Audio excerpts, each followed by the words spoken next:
Hey, Rodney, the number is 7,128 for the whole United States. At least that's what I see on the stat here. Right, except for the numbers, what you said? 7,128 for the whole, but that's for the entire United States. Yeah, that's what I'm talking about. The United States. What are you talking about? Just Queens? No, I thought you said for New York. For New York, it's 1,900. No. For United States, I'm talking about the whole country, bro. The whole country. Okay. You talking? Now, That's huge, though. Again, but is that a lot?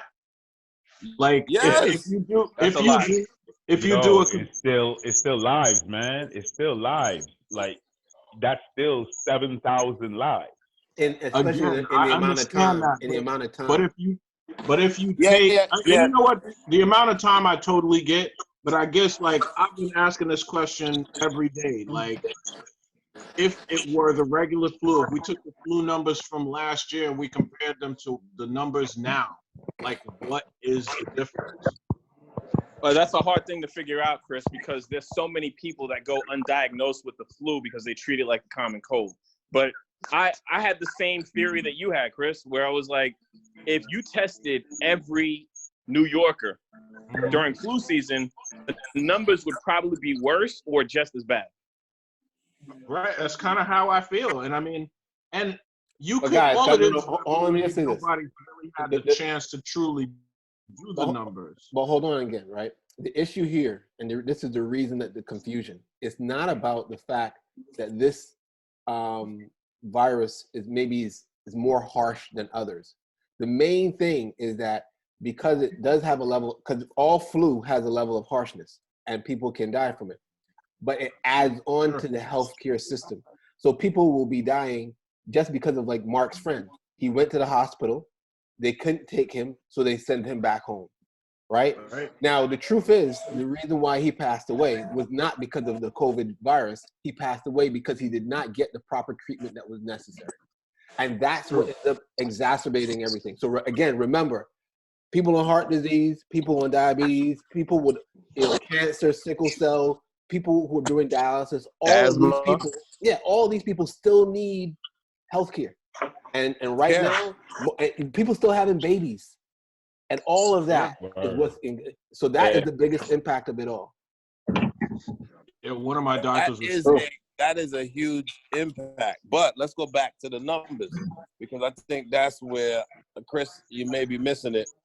And it's a big, big deal. The reality is the influenza, has about a 1%, not a 1%, a 1% death rate.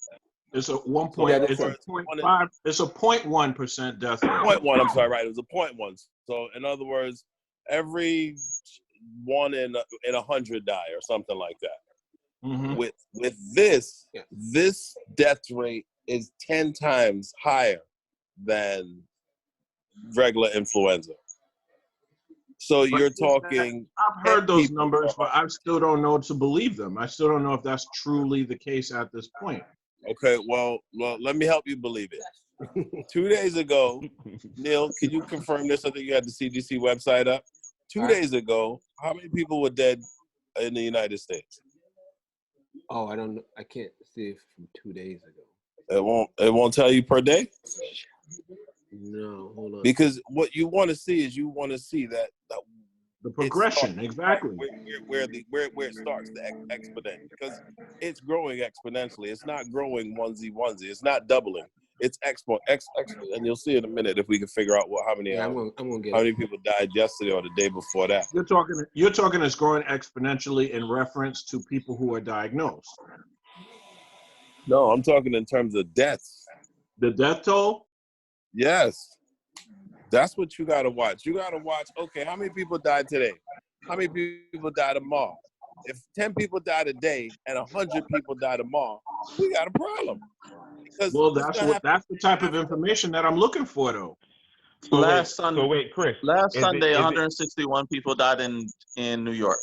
Last Sunday, how many people were dead in the United States? Well, in New York, I only know this because Lisa sent me the text. In New York, 161 people died in New York last Sunday. Last Sunday alone. Okay, well, check this out. today was it that we just saw the stat? Today, 1,500 people died. 1,400 and change. In the country or in New York? In the country. New York City? Well, Or no, the I don't country? I think think it's the country. Can't be the case. I think that's in the United States. Oh, okay. Yeah. Because that would be something. Yeah, 1,400 people in New York, I'd be bugging out. No, But no. But that could be tomorrow, B. That's what I'm telling you. That's what the scary part is. It was Chris. 678 people died. What happened? Chris, is it the fact that it's such a high number that got you doubting it, or it's the fact that you just can't believe that this many people are dying in all one shot? Are you asking me this question, Patrice? Yeah. What was the question you're asking? Because I'm hearing that you have doubts about the fact if this is really happening, if that many people are really dying. What have you doubting it? Is it the fact that so many people are dying in a short space of time? It's not that I'm doubting that people are dying. What I am looking for is the number. What I'm looking for is the number in comparison to the regular flu and an approximate number. Like, what is this looking like? So if you're saying that, if you put it in round numbers and you say, all right, Chris, 10 million people got the flu last year, and 0.1 of that would be what? 100,000 people died? About 100,000 people died. So do we have an approximate number of how many people have it right now? Is there an approximate number? So more than 250,000 U.S. cases, more than 250,000 U.S. cases. I'm getting it right now. Okay. More than I just told you. Okay. Yeah, my networking. No, I didn't know if you had. I don't know if you had an diagnosed official site. I just got the official site. That's all I'm saying. It's dead. Y'all believe? I can't trust Rodney's newscast.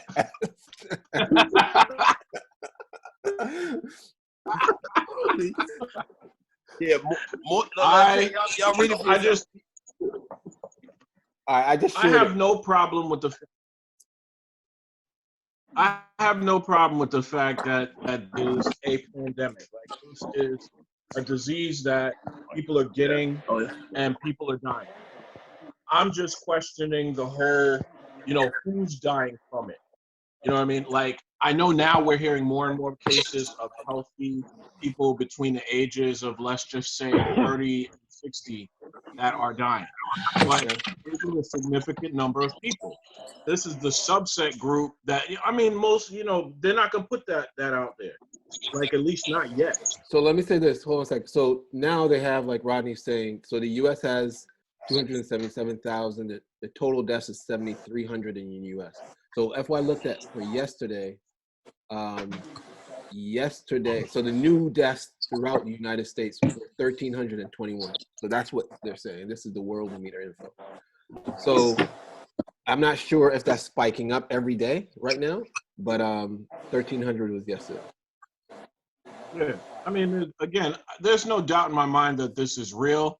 I'm just wondering if it's being trumped up more than it actually is. So here's the thing. Here's the thing, because you were on the way to something when you said, okay, 10 million people got the flu, 100,000 people died. Okay? So now, same, 10 million people catch coronavirus. How many people dying? 1 million of them, bro. A million of them. Okay, fair enough. Based on this current death rate, 1 million of them. Yeah. But my math again. Let me just say one more thing. So if you look on the screen where I'm sharing, it shows you New York. But let me just say this one more thing. This is the issue that many people are having, right? And because as far as people are concerned, unless it's a disease that's going to kill you in an hour, they're not taking it that seriously. And they don't realize that it doesn't have to be a killer disease for it to cripple the whole healthcare system and cause a death. You know what I'm saying? And so that's the biggest thing, is that it's just another tax on the healthcare system. And that's the part that most people don't really get. Yes. Yeah. That is a big deal. But I want to go back to this death rate again. Leave your screen right there. Chris, you see that screen right there? That's 100. This was last week though, Neil. I'm sure. That's what does that say? 103? No, this is a total. Yeah, 103 in New York. Okay, so check this out. But wait, hold on. Let me walk with him. Let me walk with him for a second because this will help Chris. Chris, see that 103? That's the 10 million people that you talked about that got the influenza. Well, that's 103 people with coronavirus. 103,000. That 3,000. That's 3,210, right? That's the death. That's how many people died. 3218. Yeah, yeah. 3218. So, Chris, with those numbers right there, that death rate is about 3.2%. Okay. Okay. So because easy math. That's 100,000 on the one side, so that's the 100, and this is 3,000 on the other side. That's 3%. Yeah, yeah. That's right. That's okay. right. So then I get that. If you're saying that it is it 6 times more likely? This rate is 30 times more. The flu is 0.1%. Are y'all sure the flu is 0.1? This is 3.2. Yeah, every medical professional that I speak to says on average the death rate for the flu is about 0.1%. Okay. So that's the reason why I run with that. It is probably flattening. And Neil, do me a favor, just go to the updated ones. I think you said 277 to 7,000. And that actually it's not really flattening. It's not really flattening that much. I'm gonna do the math. Everybody got a calculator up? Just take. What do you want me to calculate?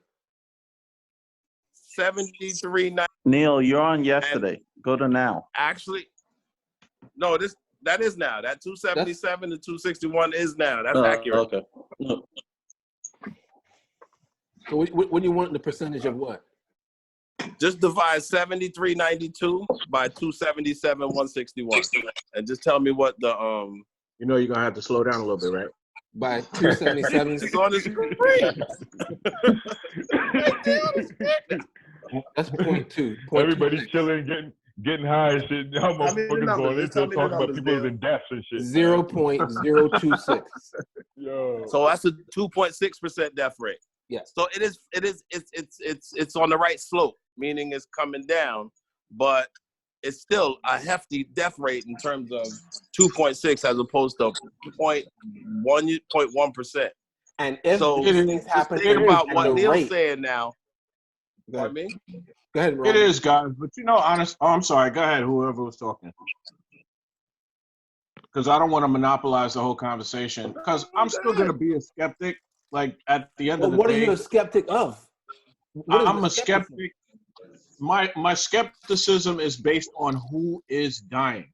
It's not necessarily, yes, the number is the first thing that you kind of work out.